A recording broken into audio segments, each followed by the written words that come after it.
Sharply widening from last year, US plane maker Boeing has reported a loss for the third quarter. Despite the revenue driven by higher 737 deliveries and the resumption of 787 deliveries in August, the plane maker could not stop suffering losses. Boeing reported $3.3 billion worth of losses for the third quarter this financial year as revenue fell short of expectations.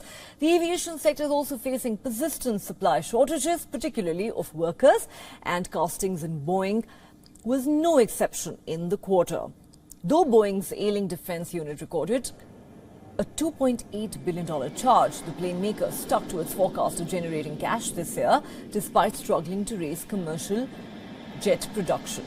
The plane maker said it took charges on its VC-25B program, commonly known as Air Force One, as well as on the KC-460 refueling tanker program, among others. Total revenues for the quarter grew 4% to $15.96 billion. Analysts expected revenues of $17.86 billion for the quarter. Commercial airplanes revenue increased 40% year-on-year to $6.26 billion.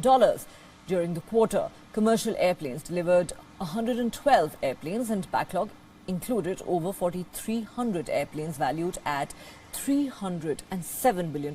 Meanwhile, defense, space and security revenue decreased 20% to $6.31 billion by higher estimated manufacturing and supply chain costs as well as technical challenges. Both Boeing and its European rivals, Airbus, have ramped up production of narrow-body jets, with Boeing delivering 112 jets in the third quarter compared to 85 jets last year. That helped to generate a free cash flow of $2.9 billion in the quarter.